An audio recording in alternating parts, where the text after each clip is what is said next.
اس وقت میں آپ کے سامنے سورہ ابراہیم کی آیت نمبر 52 پڑھنے لگا ہوں۔ اللہ کریم ارشاد فرماتا ہے ھذا بلاغ للناس ولینذروا به وليعلموا انما هو الہ واحد وليذکر اولو الالباب۔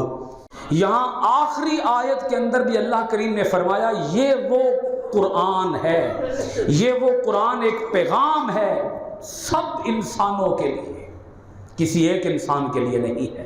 یہاں لفظ سنیں ذرا غور سے، کان کھول کے، بلاغ للناس، ھذا بلاغ للناس، یہ قرآن ایک پیغام ہے سارے انسانوں کے لیے اتارا گیا ہے، سارے انسانوں کے لیے اتارا گیا ہے۔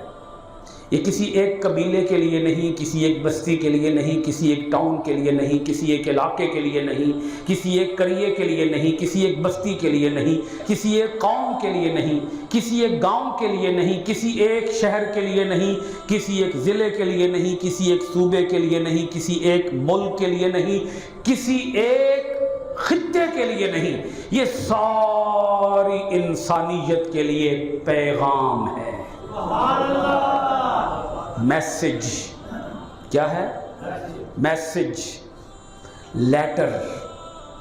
قرآن پاک کی آیتیں جب نہیں اترتی تھیں، 23 سال میں اترا ہے نا قرآن پاک، رسول پاک صلی اللہ علیہ وآلہ وسلم پھر بڑے بیتاب ہو جاتے، منتظر رہتے اگلی آیت کب آئے گی، صحابہ اکرام بڑے بیتاب رہتے اگلی آیت کب آئے گی، اور جب اگلی آیت آتی تھی ان کی خوشی کی کوئی انتہا نہیں ہوتی تھی۔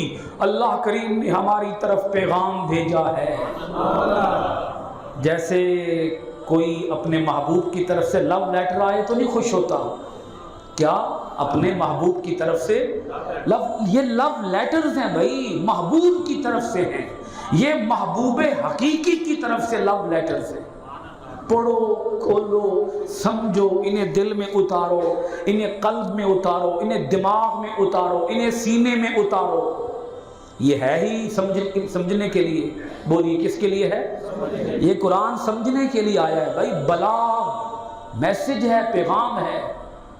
آپ کے کسی رشتہ دار کی طرف سے خط آئے اور وہ کسی اور زبان میں لکھ دے اور وہ زبان آپ کو سمجھ نہ آتی ہو تو آپ پھر کیا کریں گے؟ اس کو صرف چومیں گے بس؟ بولیے نا، صرف چوم لیں گے؟ بھئی پتر نے خط لکھے میں چوم کے، جی چوم کے متھے تے لا کے سینے نہ لا کے بس ٹھیک ہے رکھ چھڑا، کام پورا ہو جائے گا۔ پتر نے خط بھیجا ہے تے چومن نال کام چل جائے گا؟ پتہ نہیں تسی بول دے کیوں نہیں، چومنے سے کام نہیں چلے گا۔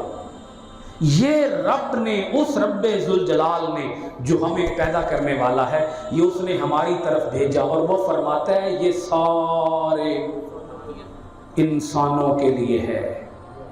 میں تو بڑا حیران ہوتا ہوں، یقین جانے آپ یہ بات سوچ کر، معاشیات کی کتاب صرف معاشیات کا طالب علم پڑھے گا، اکنامکس کی کتاب صرف اکنامکس کا اسٹوڈنٹ پڑھے گا، سیوکس کی کتاب صرف سیوکس کا اسٹوڈنٹ پڑھے گا، میتھ کی کتاب صرف میتھ کا اسٹوڈنٹ پڑھے گا، لا کی کتاب صرف لا کا اسٹوڈنٹ پڑھے گا، میڈیکل کی کتاب صرف میڈیکل کا اسٹوڈنٹ پڑھے گا، انجینئرنگ کی کتاب صرف انجینئرنگ کا اسٹوڈنٹ پڑھے گا۔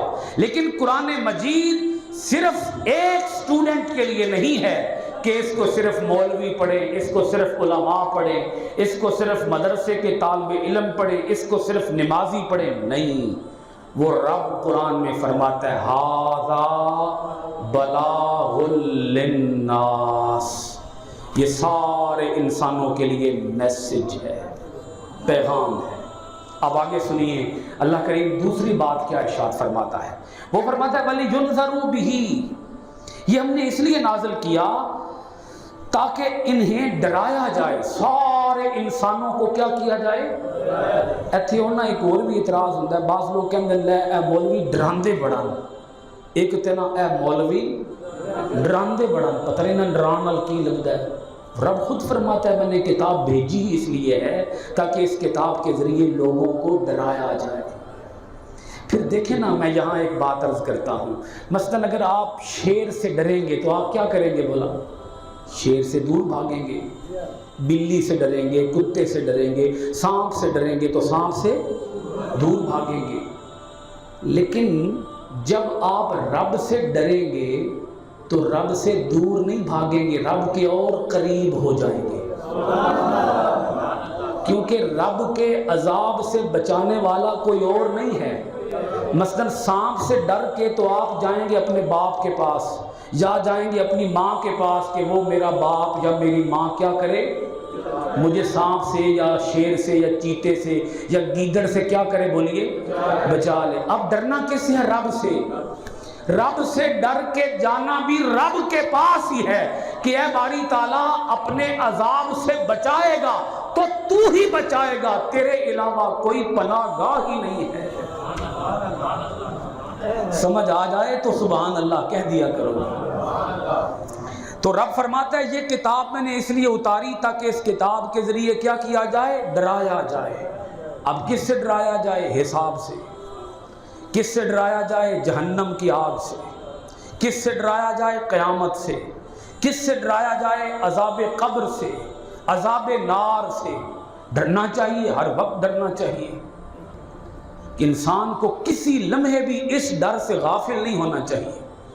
جو ڈرتا ہے وہ بچتا ہے، جو ڈرتا ہے وہ، جو اللہ سے ڈرتا ہے، جو رب سے ڈرتا ہے وہ سب سے نہیں ڈرتا، جو رب سے ڈرتا ہے وہ سب سے نہیں ڈرتا، اور جو رب سے نہیں ڈرتا وہ سب سے ڈرتا ہے۔ بھئی ایک رب کا ڈر اپنے اندر پیدا کرو، تم ہر ڈر سے بے نیاز ہو جاؤ گے، پھر کسی اور چیز سے ڈرنے کی کوئی حاجت نہیں ہوگی۔ جس کے دل میں رب کا ڈر ہو وہ شیر سے ڈر کے کیا کرے گا؟ نہیں سمجھ آئی آپ کو بات کی ابھی؟ جس کے دل میں، بولیے، کس کا ڈر ہوگا؟ رب کا ڈر، اسے کسی چیز سے اور کیا ڈر لگے گا؟ بے روزگاری سے ڈرے گا، غربت سے ڈرے گا، بیماری سے ڈرے گا، کسی ایکسیڈنٹ سے ڈرے گا، اسے کیا ڈر ہے؟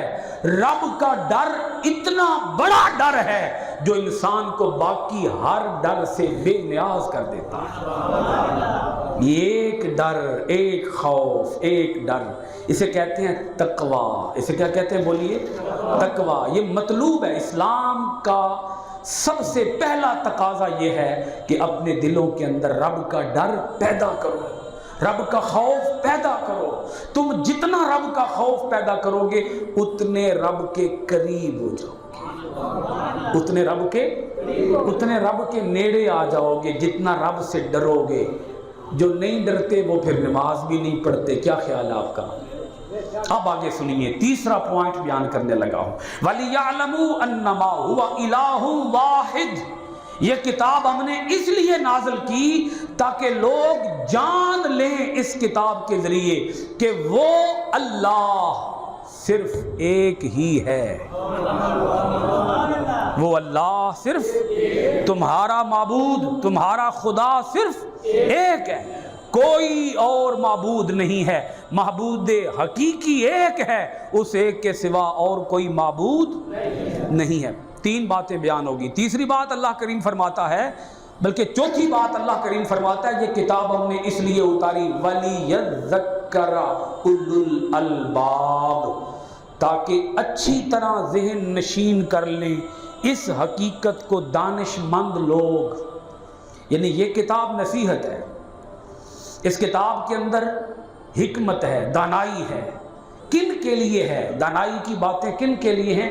اہل عقل کے لیے، عقل والوں کے لیے، جو عقل رکھتے ہیں، جو سوچ رکھتے ہیں، جو سمجھ رکھتے ہیں، جو فکر رکھتے ہیں، جن کے اندر سوچنے سمجھنے کی، غور و فکر کی، تفکر و تدبر کی صلاحیت ہے، وہ اس کتاب سے نصیحت حاصل کرتے ہیں۔ تو اللہ کریم نے فرمایا اس کتاب کی 4 شانیں ہیں۔ سورہ ابراہیم ختم کی، بولیے اللہ کریم نے کیا کی جی؟ سورہ ابراہیم ختم کی۔ سورہ ابراہیم جہاں ختم ہوئی، آخری آیت آئی تو اللہ کریم نے فرمایا سورت ختم کرنے سے پہلے اس کتاب کی چار شانیں سن لو۔ پہلی شان یہ ہے، یہ ساری انسانیت کے لیے پیغام ہے۔ دوسری شان یہ ہے، یہ کتاب پڑھ کر لوگ اپنے دلوں کے اندر اللہ کا خوف پیدا کرتے ہیں۔ تیسری اس کتاب کی شان یہ ہے، اس کتاب کو پڑھ کر لوگوں کو توحید کا درس مضبوط ہو جاتا ہے، توحید کا سبق پختہ ہو جاتا ہے، اور وہ ایک خدائے واحد کے اوپر اپنے ایمان کو مضبوط کر لیتے ہیں۔ چوتھی اس کتاب کی شان یہ ہے، یہ کتاب نصیحت دیتی ہے، یہ کتاب باعث نصیحت ہے، کن کے لیے؟ عقل والوں کے لیے۔ میرے معزز اور محترم سامعین، یہ جو نصیحت ہوتی ہے یہ بھی بڑی ضروری چیز ہے۔ دو باتیں ہیں، ایک ہے قوت نظری اور ایک ہے قوت عملی۔ قوت نظری سے مراد یہ ہے سوچنے سمجھنے کی صلاحیت، ایمان۔ اب جس کا ایمان اللہ کریم کے اوپر مضبوط ہوگا، قیامت کے اوپر مضبوط ہوگا، حساب و کتاب کے اوپر مضبوط ہوگا، اس کی قوت عملی کے اندر بھی اضافہ ہو جائے گا، اس کے اندر عمل کرنے کی قوت بڑھ جائے گی۔ جس کا ایمان مضبوط ہوگا، جس کا بولیے، جس کا ایمان مضبوط ہوگا اس کے اندر عمل کی صلاحیت بڑھ جائے گی۔ جس کی قوت نظری مضبوط ہوگی اس کے قوت عملی کے اندر اضافہ ہو جائے گا۔ تو قرآن مجید قوت نظری کو بڑھاتا ہے، قرآن مجید قوت عملی کو بڑھاتا ہے، یعنی دونوں قسم کی صلاحیتوں کو قرآن کریم جلا بخشتا ہے، ایمان کی صلاحیت کو بھی، عمل کی صلاحیت کو بھی۔